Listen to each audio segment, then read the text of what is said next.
welcome back to Max Leadership Podcast with David Cokro Raharjo. Dan di episode kali ini saya ingin membuka dengan sebuah pertanyaan. Kapan terakhir kali kalian mau menikmati sebuah restoran yang biasa-biasa aja? Pernahkah ada? Apakah mungkin saat kalian lagi membawa orang yang kalian sayangi ke sebuah restoran, kalian bertanya kepada that loved one, hey, kita kemana ya hari ini yang biasa-biasa aja? Kemana ya kita hari ini yang average aja deh? Makanannya biasa aja, nggak usah enak-enak banget. Ya kalau bisa suasananya juga yang biasa-biasa aja, nggak enak-enak banget. Nggak usah yang terlalu gimana, ya yang biasa-biasa aja lah, just average. Apakah pernah? I don't think so. Terutama saat kalian lagi membawa orang yang kalian sayangi, pasti kalian ingin membawa mereka ke sebuah tempat yang begitu baik. To a place that is not just ordinary, tapi extraordinary. Dan itulah yang kita bahas pada hari ini. We are going to talk about what does it mean to be extraordinary. Karena I believe none of us wants to be ordinary. Tidak ada dari kita yang ingin menjadi biasa-biasa saja. We want to be extraordinary. So let's learn together. David, let's take it. Alright. Gak ada yang sukanya yang ordinary. Saya juga gak suka yang lumayan. Saya gak mau jadi Mr. Lumayan. Kita semuanya mau jadi Mr. Extraordinary. Jadi hari ini kita mau belajar tentang always and always be extraordinary. Pertanyaan yang saya mau tanyakan, kalau kalian lagi naik pesawat, tujuannya sama, maskapai penerbangannya sama, harganya sama, tanggalannya sama, semuanya sama. Pertanyaan saya adalah, apakah kamu memilih untuk naik kelas ekonomi atau naik kelas bisnis? Tentu dengan alasan yang tepat, Anda mungkin mengatakan bahwa adalah saya mau naiknya yang kelas ekonomi. Tapi pada umumnya, kita memilih yang extraordinary, kita memilih sesuatu yang kelasnya lebih tinggi daripada biasanya. That's right. Right? Apa kalau begini, kalau saya tanya dalam 5 tahun, Joe, dalam 5 tahun, apakah kamu mau punya hidup yang biasa-biasa saja atau mau punya hidup yang luar biasa? Sekali lagi, saya sudah tahu jawabannya. Tidak ada seorang pun di dalam ruangan ini dan tidak ada seorang pun pendengar yang akan mengatakan bahwa adalah saya kepingin punya hidup yang biasa-biasa saja. Kalau begitu, saya konklusikan sebentar. Always be extraordinary tidak ada hubungannya dengan apa yang saya inginkan atau apa yang saya mimpikan. Karena tidak mungkin ada orang yang mau sesuatu yang biasa-biasa saja.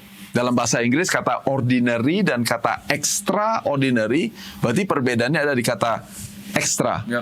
Kalau di Indonesia istilahnya ekstranya apa? Pakai telur katanya. Oke ya. Tapi dalam kata ekstra sebetulnya seperti garam atau seperti saus yang ditaruh di dalam sebuah makanan yang jumlahnya sedikit sebetulnya, tetapi dengan jumlah yang sedikit itu sebenarnya membuat masakan itu menjadi berasa dan meningkatkan appetite daripada seseorang dan dia menjadi kepingin makan. Perhatikan penggunaan kata-kata yang saya pakai. Yang pertama adalah ekstra, itu hubungannya cuma sedikit. Coba bandingin ya. Kelas ekonomi sama kelas bisnis, ekstranya apa? Ekstranya cuma segini doang. Kalau di ekonomi gak dikasih makan sebagai contohnya. Kalau di kelas bisnis dikasih makan. Atau kursinya lebih kecil, yang situ ekstra apa? Ekstra lebih besar. Bener sih besar. Tapi ekstranya berapa senti? Apakah ekstranya bedanya 2 meter sebagai contohnya? Kagak sih. Dan antara kelas ekonomi dan kelas bisnis, ekstranya sebenarnya tidak sebanyak itu. Sama juga kalau kita pergi ke restoran, yang ditambahkan sebagai ekstranya kadang-kadang adalah nasi yang sama, sup yang sama, daging yang sama. Yang membedakan cuman sausnya doang. Jadi ekstranya yang meningkatkan performa atau meningkatkan kepuasan, dan ini yang mesti digarisbawahi, orang yang kita layani. Jadi ada 2 hal. Extraordinary. Yang pertama, ekstranya cuma sebetulnya sedikit saja. Dan yang kedua, fokusnya adalah siapa pemakainya. Siapa yang sedang kita mau layani. And that's why this is a leadership podcast. This is not a self-fulfillment podcast. Ini bukan podcast untuk supaya bagaimana caranya saya mendapatkan kebahagiaan hidup dan bagaimana supaya saya menjadi orang yang happy selalu. Karena untuk menjadi extraordinary, saya mau pastikan dulu di awal daripada podcast ini, akan ada begitu banyak harga, akan begitu banyak komitmen, ada begitu banyak hal-hal yang mungkin dikatakan tidak mengenakkan buat saya, tapi untuk bisa menjadi extraordinary, kalau harga itu kita bayar, maka kita mendapatkan sesuatu yang lebih baik. Jadi kembali kepada pertanyaan saya tadi, berarti adalah kalau naik kelas ekonomi sama kelas bisnis, di kelas bisnis itu gak mungkin harganya sama dengan kelas ekonomi. Jadi pertanyaan hipotesa itu pertanyaan yang tidak realistis. Karena kelas ekonomi dengan harga yang lebih murah. Kelas bisnis lebih mahal. Kalau kelasnya first class, lebih mahal lagi. Airline-nya berbeda, maskapai penerbangnya berbeda, harganya juga berbeda pula. Jadi segala sesuatu yang kita inginkan untuk menjadi extraordinary perlu harga yang harus dibayar terlebih dahulu. That's right. Dan before we even talk to harga yang harus dibayar, mungkin beberapa dari kalian lagi sedang berpikir bahwa that extra itu menjadi extraordinary, tapi what does it mean to be extraordinary? Karena kata John, ada 4 hal yang kalian dapatkan saat kita menjadi seorang yang extraordinary. Yang pertama adalah you will have what is called respect, atau dihormati. Dan semua orang ingin dihormati. Karena kita hidup di sebuah society di mana kita tidak hidup sendirian. Artinya adalah kita berhubungan dengan orang lain. Sehingga respect menjadi salah satu acuan bagaimana kita hidup di antara orang-orang lain. Yang kedua adalah kita dihargai lebih atau dinilai lebih, value. Now, this is very important karena saat kita menjadi extraordinary dan kita dihargai lebih, it allows us to have more options in life. Contohnya seperti saat kalian sedang mencari pekerjaan, contohnya. If you are valued more, then you have more options where to work. Kalau kita dinilai lebih kurang, maka kita mau kasih CV kemanapun, mungkin kesempatannya akan sangat kecil. Misalnya mungkin contoh orang-orang seperti David, yang mungkin ini contoh yang kurang baik ya. Tapi if David put a CV anywhere, dia pasti ditolak karena jawabannya adalah you are overqualified, right? Tapi if David is, let's say, adalah orang yang akan ke US dan dia mau apply kerja dimanapun, he have the option to work anywhere atau bahkan membangun bisnis apapun karena dia memiliki value lebih, because David is extraordinary. Tapi yang ketiga adalah perception. Ini juga berhubungan dengan respect, bagaimana orang memandang kita. Dan I think the thing here adalah tentang credibility. When we are perceived better, kita memiliki credibility lebih. Dan of course sebagai pemimpin yang perlu kita sadari adalah saat kita memiliki credibility lebih, it means we can add more value to other people. Orang yang dinilai lebih dan memberikan nilai lebih kepada orang lain. Dan yang keempat adalah tentang kompensasi. Juga tadi sama, seperti dinilai lebih. When we are extraordinary, we are going to be compensated more.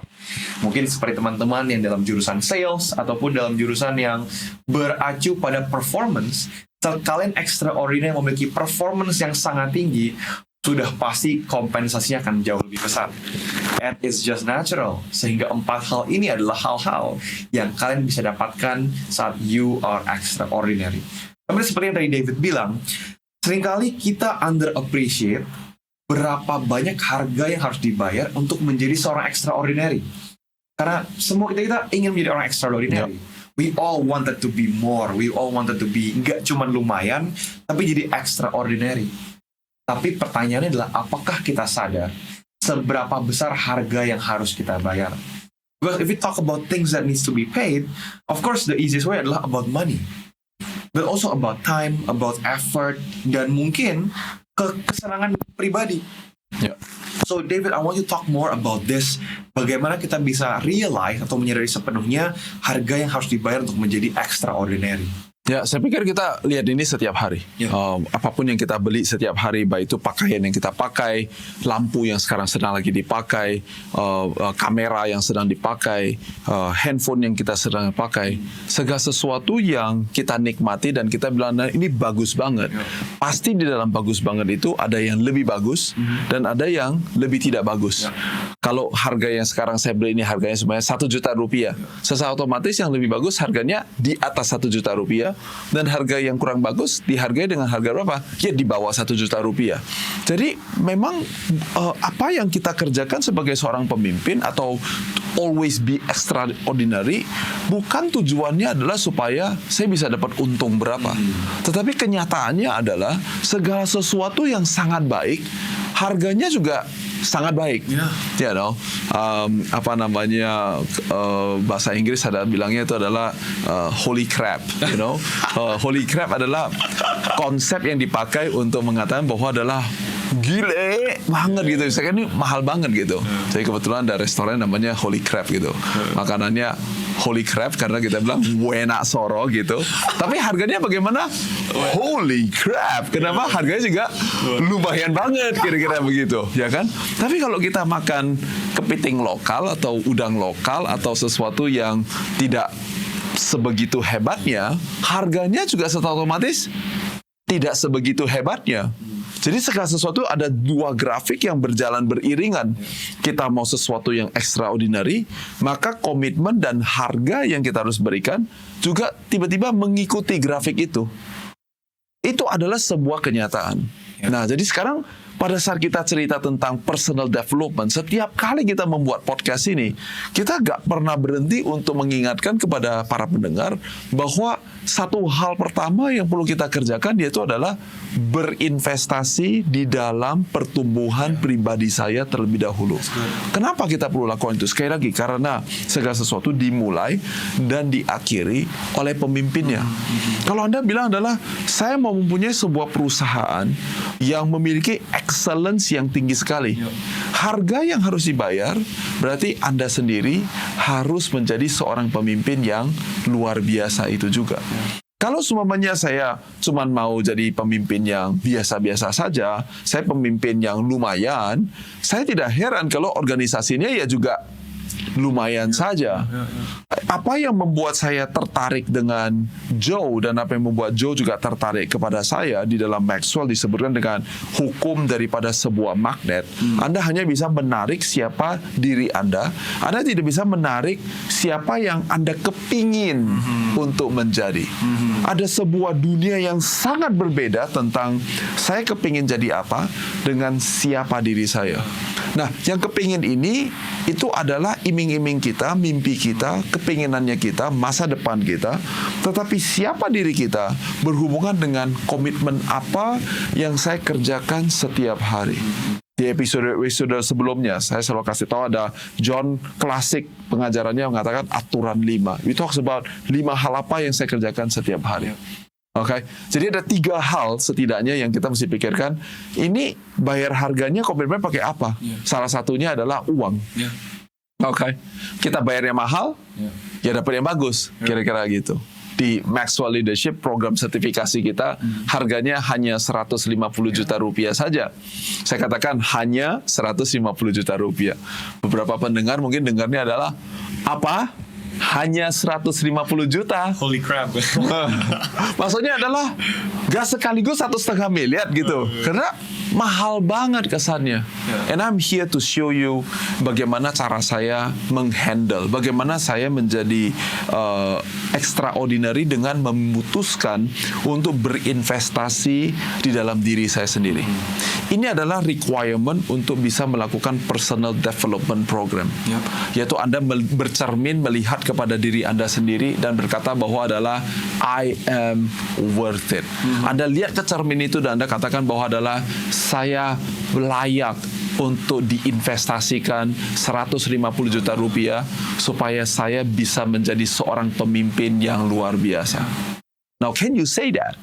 Karena pada saat Anda melihat ke cermin itu, kalau Anda lihat adalah, enggaklah Fit, lu cuman value-nya 20 juta rupiah, itu sebabnya pada saat kita melihat 150 juta rupiah, dia katakan adalah, mana mungkin, mahal banget.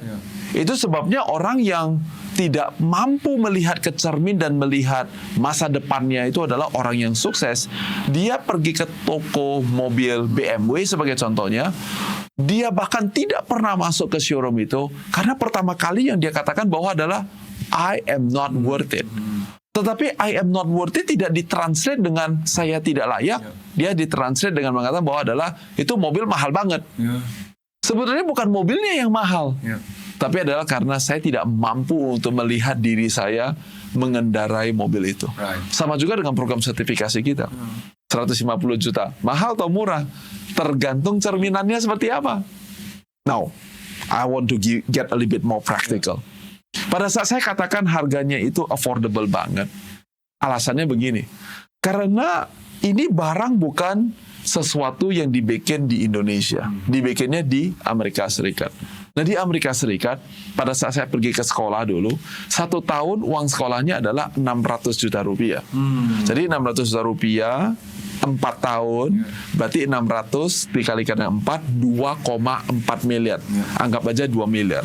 Jadi 4 tahun waktu yang dibutuhkan, 2 miliar jumlah uang yang dibutuhkan. Saya dapat apa? S1, dapat sarjana.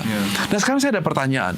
Kalau Anda menghabiskan 150 juta rupiah, padahal untuk dapetin satu sarjana butuh waktu 4 tahun dan dengan uang 2 miliar, sekarang Anda bayarnya dengan 150 juta rupiah.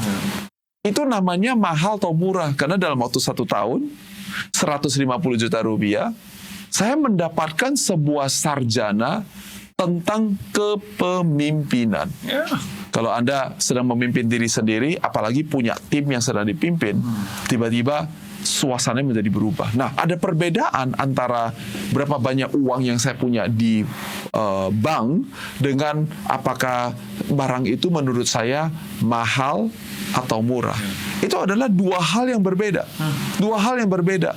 Pertama-tama bukan cek bank saya ada berapa dulu, tapi mengecek dulu cerminan saya terlebih dahulu dan melihat adalah am I worth it or not. Kalau Anda pergi ke sekolah swasta di Indonesia 1 tahun belajarnya ya minimum uang sekolah kira-kira 30 juta. Berarti 30 juta dikalikan dengan 4, 120 juta rupiah. Berarti cara lihatnya begini, 120 juta 4 tahun dapat sarjana di Indonesia. Sekarang 150 juta lebih mahal sedikit, tapi dalam 1 tahun dapat sarjana tentang kepemimpinan. Would you pay for it? Now that is what the certificate is all about. Right. Dan I think ini juga something I learned from David personally, bahwa seringkali kita sebagai negara, we're negara berkembang, so I think that's very good. Dan saat kita menuju sebuah era yang baru, negara Indonesia emas 2045, kita akan bersaing dengan negara-negara di luar sana. And one of them is of course America. So what I learned from David personally adalah something I would call think in terms of dollars, not rupiah. Artinya adalah apabila kita ingin memiliki akses pengetahuan di luar sana, how do they pay for the knowledge that they have? Dan dengan apa yang David bilang, dengan secara relatifnya 150 million rupiah adalah $10,000. $10,000 adalah sesuatu yang bahkan bisa dibilang uang nggak sampai receh banget, tapi uang lumayan aja untuk di Amerika. So it is a perspective, apakah kita melihat diri kita memiliki nilai untuk kita investasikan 150 juta rupiah. So that is a very good perspective. Tapi seperti yang David bilang tadi, selain uang, ada juga waktu dan juga tenaga yang harus dibayar saat kita mau invest ke diri kita sendiri. We want to be extraordinary. Then, am I willing to pay not just the money, tapi juga the time and the effort. Terutama untuk teman-teman yang mendengar yang usianya masih kepala 2 dan kepala 3. Ini apalagi yang masih jomblo. We have all the time in the world. Seringkali, with all due respect, I don't understand orang-orang yang memikirkan bahwa I need to keep my sanity, life balance, dan juga harus healing. Di saat you literally have all the time in the world. Karena saat kita mulai beranjak ke sebuah season yang baru, berkeluarga, memiliki anak, we don't have the pleasure atau the leisure of time and effort. Waktu mulai terbatas, kita harus menjaga keluarga, dan tenaga pun udah tidak sekuat saat kita umur 20 dan 30-an. So I think understanding bahwa waktu dan juga tenaga adalah sesuatu yang bisa kita bayar juga untuk menjadi extraordinary is very important. So time, effort, dan juga money. 3 hal yang harus kita bayar untuk menjadi seorang yang extraordinary. Now, I have a question for you, David. Jika kita merasa bahwa mempersiapkan diri itu nanti, right? Kita ngomongin tentang tadi time, effort, and money. Saya tanya kayak, okay, Dan, mau nggak jadi extraordinary? Mau. So when are you going to start paying the cost? Nanti deh pada saat butuh. Sedangkan I love a quote that you mentioned, if you prepare only at the time of your need, you are way too late. Can you talk a bit more untuk orang-orang yang masih berpikir mungkin saya mempersiapkan nanti saja deh. What do you think about that? I think arguably quote saya yang paling terkenal memang yang itu. Yeah. Kalau Anda mempersiapkan hanya pada saat membutuhkan, maka Anda biasanya sudah terlambat. Saya seorang arsitek, saya bukan seorang pemadam kebakaran. Itu mungkin contoh-contoh bahasa lingual yang sering dipakai dalam acara-acara saya. Dan saya lakukan itu karena saya selalu bertanya, termasuk sama Joe, pertama ketemu saya tanya, Joe 10 tahun lagi, uang nggak jadi masalah, Anda nggak bisa gagal, kira-kira mau ada di mana ya? Yeah. Jadi pertanyaan-pertanyaan ini sebuah pertanyaan yang penting. Coba bayangkan, pada saat Anda semuanya dulu sekolah di TK, kira-kira begitu ya. Kan diajarinnya cuman A, B, C, D, E, F, G gitu ya. Terus kan anak kan nggak nanya begini ya, untuk apa ini saya belajar A, B, C, D, E, F, G gitu ya. Atau kemudian kalau di Indonesia kita belajarnya begini kan, B, A, B, B, E, B, B, I, B, B, O, B, B, U, B, Ba, B, B, Bo, Bu. Caca si cocu. Kan kita nggak tanya ya, untuk apa ini guru saya belajar babebi bobu? Untuk apa itu? Apa itu babebi bobu? Itu bukan bahasa sebagai contohnya. Dan tentu pada saat sudah bisa mengatakan, saya suka makan ayam goreng. Anak juga gak nanya begini, untuk apa saya belajar saya suka makan ayam goreng? Asal ada uang kan ayam goreng juga datang juga Pak Guru. Sebagai contohnya. Dan itu akan terus naik. Artinya, pada saat kita belajar, kita sedang mempersiapkan masa depan kita. Karena orang yang bisa tulis buku adalah orang yang bisa membuat satu paragraf. Dan orang yang bisa menulis satu paragraf adalah orang yang bisa membuat satu kalimat. Dan orang yang bisa membuat satu kalimat adalah orang yang bisa membuat satu kata. Dan orang yang membuat satu kata adalah orang yang tahu apa itu abjad. Dan anak yang abjad, dia belajarnya di TK. Sama juga, kesannya adalah, wah, saya udah pernah sekolah, udah pernah lulus kuliah, terus saya sekarang disuruh belajar apa? Kepemimpinan. Kepemimpinan adalah seperti salah satu otak daripada sebuah badan. Dia seperti sebuah otot di dalam sebuah badan. Nah sekarang pertanyaannya adalah, kalau kita tidak melakukan cabang olahraga tertentu, sebetulnya ada otot-otot yang gak pernah dilatih. Sehingga nanti, sebagai contohnya, kalau kita adalah pemain bola basket, tiba-tiba satu hari cuma disuruh ngapain? Lari maraton yuk. Coba bayangkan, orang main basket emang gak lari gitu? Lari dong. And then waktu dia disuruh lari maraton, atau jangan lari maraton, cuma sekedar lari estafet saja. 4 orang lari secepat-cepatnya memberikan sebuah tongkat.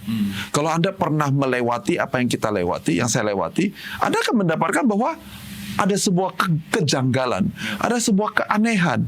Padahal tiap hari main bola basket, tiap hari lari, tapi setelah 1 kali tanding estafet, yang setiap hari latihan estafet, dia biasa-biasa aja. Tapi untuk kita yang main basket, waktu kita lari estafet, kita bisa merasakan ada otot-otot yang rasanya kok sakit ya, kok tegang ya. Kenapa? Karena ada otot yang tidak dipakai. Seperti itu juga pada saat kita bilang, nanti aja deh. Nanti aja itu akan datang waktunya di mana ilmu kepemimpinan itu akan dibutuhkan. Dan pada saat itu Anda mungkin bukan hanya pegel, tapi mungkin mengalami cedera, dan bahkan mungkin mengalami patah tulang. Gara-gara apa? Karena tidak pernah melatih otot dan otak kepemimpinan. Itu sebabnya now is the best time to do it. Apakah ada elemen jualan David lagi lakukan podcast ini? Of course. Tapi I care more, saya lebih peduli tentang pertumbuhan Joe dan pertumbuhan teman-teman untuk menjadi seorang pemimpin. Karena dalam perjalanan saya selama 25 tahun sekarang menjadi seorang pemimpin, saya baru tahu bahwa adalah pada saat krisis terjadi, krisis lagi pasang advertisement Jumbotron dan bilang adalah, di mana pemimpin di kota ini? Jadi kalau Anda nunggunya sampai keluar advertisementnya, Jumbotronnya sudah keluar, di mana pemimpin, baru adalah, ayo beli buku, ayo ikut MLCT. Unfortunately, you are already too late. Makanya belajarnya sekarang. Nanti, seperti yang sering saya katakan, tulis buku 1 bab versi pertamanya dalam waktu 3 jam. Orang bilang, hebat banget sih bisa tulis 3 jam. Ya nulisnya 3 jam. Persiapannya 24 tahun. Bedakan antara proses persiapan dengan pada saat mau naik panggung, atau naik ke atas arena dan bertanding. Yep. So why do you need to do it now? Because now it is the preparation mode. Right. Persiapan, nanti kita sampai ke ujungnya adalah ikut tanding. Sekarang kita bisa bernyanyi dan menunjukkan bahwa saya adalah seorang pemimpin. That's so good. Karena itu yang selalu terjadi. I think I love the way you put it. Karena kalau kita berpikir mau jadi pemadam kebakaran, ya kita selalu akan menunggu api tersebut, baru akhirnya kita kelabakan. Dan worst case scenario bukan cuma cedera, bahkan kita bisa meninggal, right? Ya. Tapi if we're the architect, ya bahkan kita sudah melihat ke depan, saya tahu bahwa bangunan tersebut perlu dibangun dengan sekian meter, dengan sekian kebutuhan, maka preparationnya dimulai dari sekarang. So, last question before we close adalah untuk kita yang ingin to start being extraordinary. How do we start? Well, ada 4 hal yang mungkin saya bisa sampaikan. Yang pertama, kalau kamu mau hidup yang luar biasa, mesti sering ada di luar kebiasaan kamu, bahkan di luar kebisaan kamu. Jadi sekarang saya bisa apa? Saya biasanya apa? Sebagai contohnya, saya biasanya adalah main badminton, dan saya biasanya adalah main bola basket. Karena itu yang di luar kebiasaan David adalah apa? Sekarang pergi ke gym. Sekarang manjat gunung. Sekarang mau lari maraton.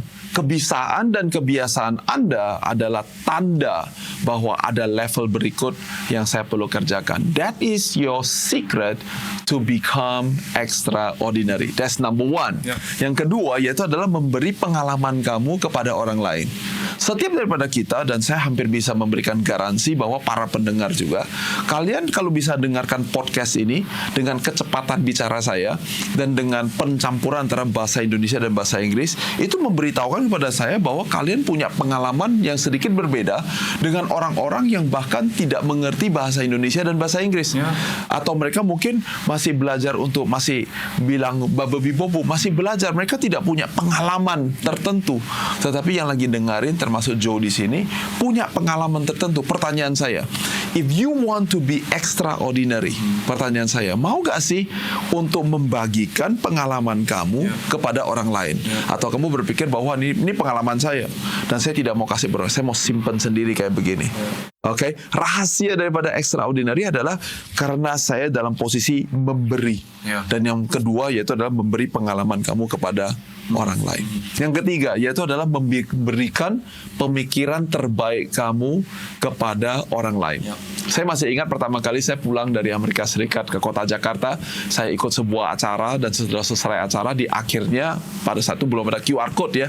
Jadi dikasihkan satu lembar kertas dan dibilang adalah, kamu ada feedback gak untuk acara kami? Orang lain cuma isi 1, 2, 3, 4, 5 satu halaman, mungkin 30 detik atau 1 menit sudah selesai. Saya tulis 10 halaman feedback kepada orang lain. Kenapa? Karena saya sedang memberikan pemikiran terbaik saya kepada orang lain. Emangnya ada yang bayarin? Kagak ada. Emangnya ada yang kasih reward? Kagak ada. Emangnya ada yang kemudian taruh di Instagram sebagai contohnya dan kasih tahu adalah good job David? Kagak ada. Tapi ini yang saya lakukan. Saya mau memberikan yang terbaik. Pemikiran saya yang terbaik, saya mau berikan kepada orang lain. Anda mau mantranya kayak begini. Kontribusi silakan dinikmati orang lain. Tapi ilmu akan selalu menjadi milik saya. Tahu gak kenapa extraordinary berhubungan dengan memberikan pemikiran terbaik? Karena pada saat saya memberikan pemikiran terbaik saya sedang memenuhi sebuah hukum. Namanya adalah prime contribution, rich competencies. Saya memberikan kontribusi yang terbaik dengan kompetensi saya yang terbaik pula. Dan pada saat saya lakukan itu, ilmunya jadi punyanya David. Tapi kontribusinya benar, dinikmati oleh orang lain. Pada saat ilmu menjadi milik saya udah gak jadi ordinary Mr. Lumayan, tapi saya menjadi extraordinary, menjadi lebih baik. Sehingga lain waktu sekali lagi pada saat ada masalah, ada krisis, dan ada tantangan, tiba-tiba rasanya loh, kok itu gampang banget ya si David? Ya soalnya waktu belum dibayar aja sudah memberikan pemikiran terbaik kepada orang lain. Dan yang keempat, yang terakhir yaitu adalah memberikan kreativitas kamu kepada orang lain. Saya selalu katakan, kalau lagi naik pesawat, mau gak kenalan sama tetangganya? Kalau lagi makan, mau gak sih ngobrol sama tetangganya? Atau kita lebih sukanya apa? Main di HP sendiri. Kadang-kadang, saya tidak katakan selalu, tapi kadang-kadang pada saat kita pasang headphone itu, kita lagi kasih sebuah tanda, do not touch me. Jangan ngobrol sama saya. Earphone sedang melambangkan bahwa saya tidak suka diganggu sama siapa-siapa. Memang sebetulnya convenient untuk hidup seperti demikian, tapi tidak kreatif. Bisa nggak kalian masuk ke dalam sebuah ruangan dan tidak pernah pegang HP kamu? Tidak pernah harus setiap 20 menit berdiri dan pergi ke WC, atau setiap 20 menit mesti periksa message. Bisa nggak kamu untuk bisa engage orang selama 1 jam sebagai contohnya? Now, if you can do that, okay, kamu sedang memberikan kreativitas kamu kepada orang lain. Sama sekali tidak convenient, sama sekali tidak gampang, tapi justru di dalam kesulitan itu, maka kamu menjadi orang yang extraordinary. Pertanyaan saya terakhir, kalau saya kasih Joe 1 juta rupiah, dan Joe bisa bikin 1 juta rupiah, itu namanya extraordinary, lumayan, atau sedikit kurang pinter. Yang jagoan bukankah adalah yang nggak dikasih uang, tapi tetap bisa bikin 1 juta rupiah. Bukankah itu yang kita bilang adalah itu extraordinary? So you see, it's not about finding the easiest and the most convenient way being a leader. It's about understanding purpose and menjadi extraordinary, bayarnya pakai waktu, bayarnya pakai tenaga, dan bayarnya pakai uang. Itu sebabnya dunia dipimpin oleh pemimpin dan bukan dipimpin oleh orang-orang yang tidak mau susah di dalam kehidupannya. Great. And my highlight dari itu adalah di kata convenience. Karena being extraordinary will never be convenient. Ada harga yang harus dibayar dari segi uang, dari segi tenaga, dan dari segi waktu. And of course, untuk appreciation untuk kalian semua.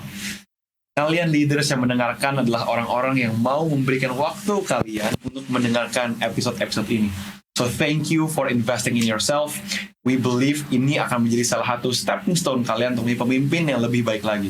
We would like to see more of you. So if you want to reach out more, want to get to know our program, our events, go to the link and we want to invest more in your life. Tapi until then, keep learning, keep on investing in yourself. Jangan jadi biasa-biasa aja. And be extraordinary. So until the next episode, we'll see you later.